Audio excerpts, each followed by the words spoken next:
Bonjour et bienvenue. Aujourd'hui, on va se plonger dans une source unique, mais alors une source d'une densité, d'une force assez rare. Il s'agit de l'interview de Munaï Kane. Le fils d'Anissé Kane. Exactement. Pour resituer un peu le contexte, Anissé Kane, c'était une figure, on peut le dire, historique de l'opposition au Cameroun. Il avait 74 ans, il présidait le Manidem, un parti d'opposition assez radical, et il soutenait l'opposant Isati Roma Bakari pendant la présidentielle. Eh bien, très contesté du 12 octobre 2025. Le décor est planté. Voilà. Et les faits bruts, ils sont simples. Et Kane est arrêté le 24 octobre. Le 1er décembre, donc à peine plus d'un mois après, il meurt en détention, dans un hôpital militaire. Donc sous la responsabilité de l'État. C'est important de le préciser. Sous la responsabilité directe de l'État. Et autre point crucial, il n'a jamais, à aucun moment, été présenté à un juge. Et c'est là que le drame se noue. On a d'un côté la version officielle, celle du gouvernement, qui nous parle d'une prise en charge médicale conforme, qui promet une enquête. La communication habituelle en quelque sorte. On peut dire ça. Et de l'autre, on a un cri. Le cri de la famille, des ONG, de toute une partie de l'opinion qui, elle, parle de mort suspecte, voire carrément d'un assassinat politique. Le tout dans un climat de répression assez féroce. Et notre but ici, ce n'est vraiment pas de juger ou de prendre parti. C'est de décortiquer la mécanique de l'accusation qui est portée par le fils, Munaï Kane. Son interview, en fait, c'est la construction d'un contre-récit, une tentative de reprendre le contrôle de la vérité face à la version officielle. C'est un peu ça. Donc on va suivre son raisonnement, regarder les preuves qu'il avance et essayer de comprendre comment, à partir de ce drame personnel, il brosse le portrait d'un système politique. C'est un point essentiel. On n'analyse pas juste un événement, mais la façon dont il est raconté. Alors, commençons par le début de cette bataille narrative. Le gouvernement a deux arguments principaux que Munaï Kane va s'attacher à démolir. Premièrement, Anissé Kane était déjà malade. Et deuxièmement, il a eu une prise en charge complète. Commençons par la maladie. Oui, alors ça, c'est une stratégie de communication qu'on voit souvent, minimiser sa responsabilité en disant « Oh, mais la personne était déjà fragile ». Sauf que là, celui qui répond, Munaï Kane, il a une double légitimité. Il est le fils, mais il est aussi médecin. C'est ça. Et sa réponse est, du coup, chirurgicale. Il ne nie pas la maladie, attention. Il dit « Oui, mon père, à 74 ans, il avait une pathologie chronique ». Ce qui n'est pas rare à cet âge. Pas du tout. Mais il ajoute tout de suite 3 précisions qui changent absolument tout. Cette maladie était 1. Identifiée, 2. Suivie et 3. Le plus important, stabilisée. Sa vie de tous les jours était organisée pour gérer cette pathologie. Donc ce n'était pas une menace imminente. C'est ce qu'il dit. Il affirme que sa mort n'était absolument pas d'actualité avant son arrestation et en disant ça, il retourne l'argument du gouvernement. Il dit en substance, vous ne dites pas qu'il est mort de maladie, vous avouez l'avoir arrêté en le sachant fragile. C'est très habile, oui. La défense devient une partie de l'accusation. Du coup, si son état de santé ne justifiait pas une mort rapide, l'autre argument du gouvernement, celui de la prise en charge complète, devient encore plus important. Comment est-ce que son fils le démonte, celui-là ? Alors là, il est encore plus direct. Il dit que c'est tout simplement un mensonge factuel. Il rappelle que son père n'était pas dans un hôpital, mais au secrétariat d'État à la Défense, le CED. Qui est un lieu de détention, d'interrogatoire. Exactement, pas un centre de soins. Et il décrit l'infirmerie sur place comme, je cite, une infirmerie déserte, sans le matériel, sans le personnel qualifié pour une pathologie comme la sienne. Donc pour lui, l'idée d'une prise en charge complète dans un lieu pareil, c'est de la pure fiction. D'accord. Jusqu'ici, on est dans le registre de la négligence, peut-être criminelle, une sorte d'indifférence de l'État. Mais il y a un élément dans le récit qui fait tout basculer. On passe de « on l'a mal soigné » à autre chose. C'est l'histoire du matériel médical. C'est ça. C'est le cœur de l'accusation. On ne dit plus « on ne l'a pas bien soigné », on dit « on l'a activement empêché de se soigner ». La nuance est énorme. Elle est fondamentale, parce qu'on ne parle pas d'un médicament qu'on aurait oublié de donner. L'interview précise qu'il s'agissait de tout un ensemble, 4 ou 5 dispositifs médicaux qui lui étaient vitaux au quotidien. Son fils, en tant que médecin, insiste là-dessus. Sans ces appareils, la stabilisation de sa maladie était juste impossible. Ce n'est donc plus un problème de système de santé défaillant en prison, ce qui serait déjà grave. Non. On parle de l'absence de matériel qui devient une arme. C'est ça l'accusation. C'est précisément ça. Le fils utilise des mots terribles.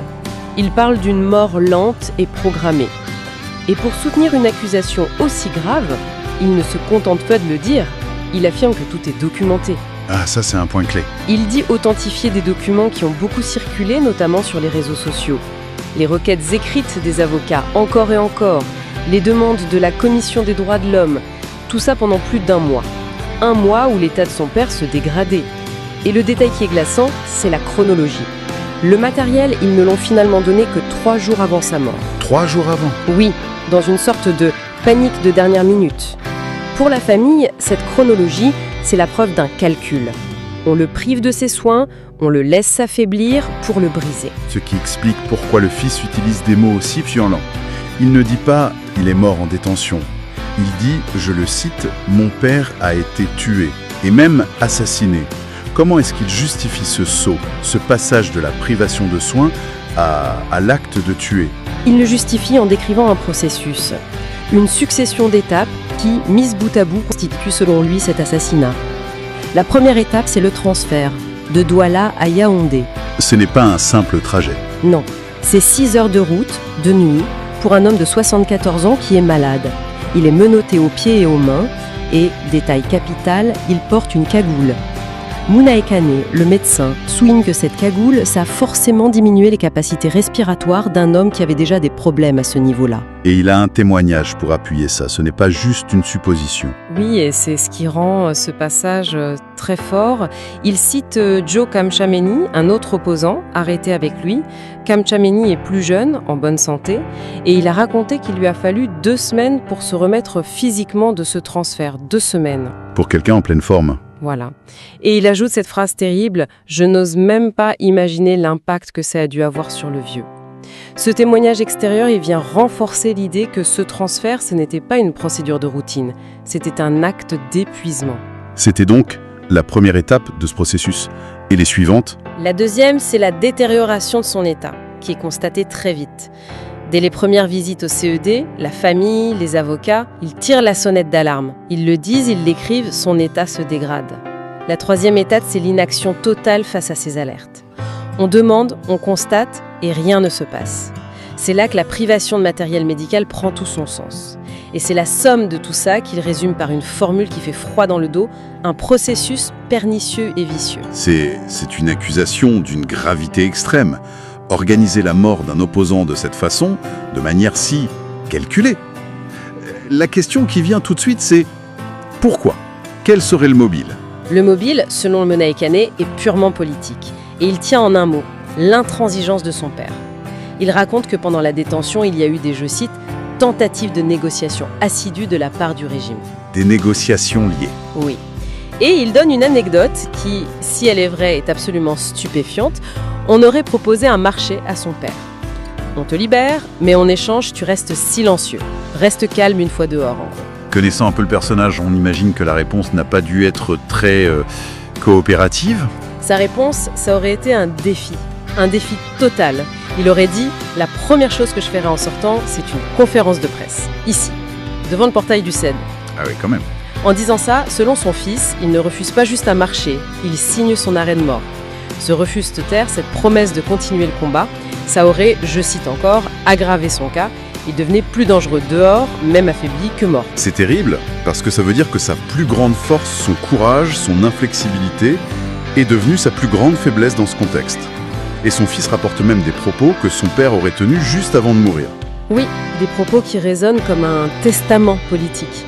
Il aurait dit à ses camarades de détention « Je paye aujourd'hui le prix de ce que nous avons gagné ». La phrase elle est très forte. Ce que nous avons gagné. C'est une référence directe à la victoire que l'opposition revendique à la présidentielle. Il ne se voit pas comme la victime d'une maladie, mais comme un soldat qui tombe après la bataille, en payant le prix de cette victoire revendiquée. Et ça replace son cas personnel dans un contexte beaucoup plus large. Complètement. L'interview décrit un pouvoir qui est aux abois, un régime qui montrerait des signes d'agitation et de faiblesse, et qui répondrait par des milliers d'arrestations. Dans cette lecture des événements, la mort d'Anissé Kane, ce n'est pas un accident, c'est un message. C'est le symbole le plus tragique d'une répression organisée pour écraser la contestation.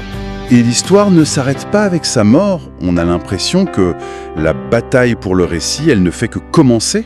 C'est un des passages les plus fascinants. Mouna Ekane raconte la sortie médiatique du ministre Paul Atanganji qui a martelé à la télévision que son père n'était ni un héros ni un martyr. Une tentative de salir sa mémoire en quelque sorte. Oui, mais la réaction du fils est très intéressante. Il ne montre pas de la colère, mais presque de la pitié. Il qualifie les séquences de gênantes. Et il l'analyse, non pas comme une démonstration de force du pouvoir, mais au contraire comme une preuve de peur. Comme si le régime avait peur que le fantôme d'Ekane devienne un symbole encore plus puissant que l'homme vivant. C'est une inversion intéressante. En essayant de le diminuer, ils ne font que renforcer sa stature. C'est exactement son analyse. Il dit que la réponse des Camerounais sur les réseaux sociaux a été immédiate, en disant en substance « Ce n'est pas à vous, ministre, de décréter qui est un héros. C'est au peuple de le faire ». Pour lui, cette tentative de contrôler le récit post-mortem a complètement échoué. Et cette tentative de contrôle va même plus loin, jusqu'à l'intimité du corps du défunt, avec cette affaire d'autopsie. Absolument. C'est un autre élément qui vient nourrir la suspicion. Moins de 24 heures après la mort, le gouvernement aurait voulu organiser une autopsie en urgence. En urgence ? Oui, sans l'accord de la famille et surtout sans la présence de médecins indépendants choisis par la famille. Les avocats se sont bien sûr opposés, mais le gouvernement aurait insisté. Mouna Ekane parle d'un flou politique artistique pour décrire cette précipitation. Et la lecture de la famille, c'est quoi ? Elle est simple.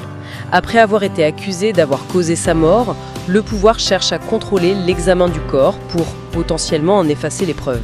Face à cette situation, face à une justice locale en laquelle ils n'ont visiblement pas confiance, quelles sont les options pour la famille ?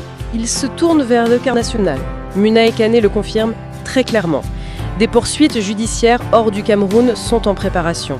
La raison, c'est ce qu'il décrit comme un manque total d'indépendance de la justice camerounaise. Et ils ont un levier pour ça. Oui, un levier juridique concret. Une partie de sa famille, de ses enfants, ont la nationalité française.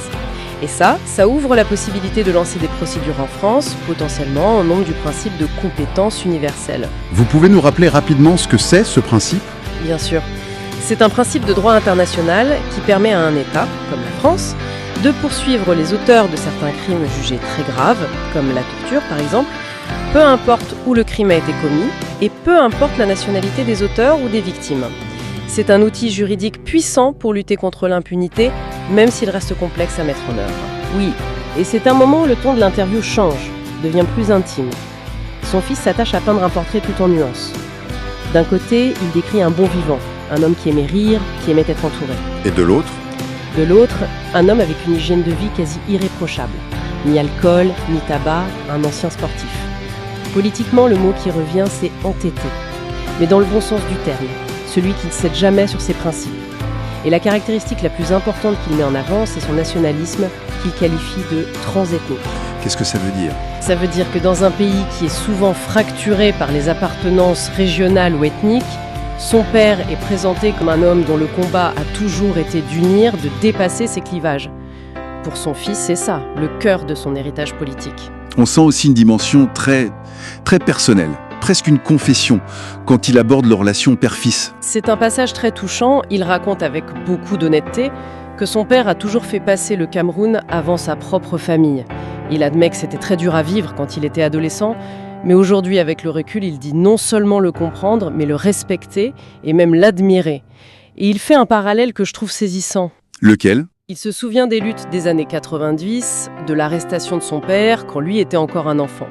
Il explique que la mort de son père en 2025, ça a recréé un pont de mémoire pour une nouvelle génération de militants qui ne connaissaient pas forcément ce passé.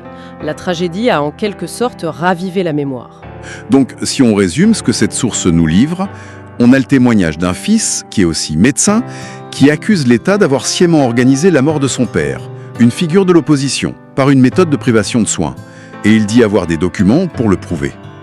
Ce qui est particulièrement puissant dans ce récit, au-delà même de l'accusation d'assassinat, c'est la description d'un mécanisme. Un mécanisme de mort qui n'est pas brutal. Ce n'est pas une balle, ce n'est pas du poison, c'est quelque chose de beaucoup plus insidieux. Une violence d'État. Une forme de violence d'État qui utilise la bureaucratie, le temps qui passe et la connaissance de la fragilité médicale d'un homme pour l'éliminer. Cette idée d'une mort lente et programmée, Ça soulève des questions absolument terrifiantes sur l'instrumentalisation du système carcéral et médical comme une arme politique. Et pour terminer, une dernière pensée, Munaï Kane finit en disant que l'héritage de son père, ce message d'unité nationale au-delà des divisions ethniques, c'est un cadeau pour le Cameroun. La question que ce témoignage laisse en suspens, elle est vertigineuse. Dans le climat de répression et de polarisation qu'il décrit, comment est-ce qu'un tel cadeau peut être reçu? Comment un message d'unité peut-il survivre et peut-être même prospérer sur les cendres d'une vie qui a été sacrifiée pour lui?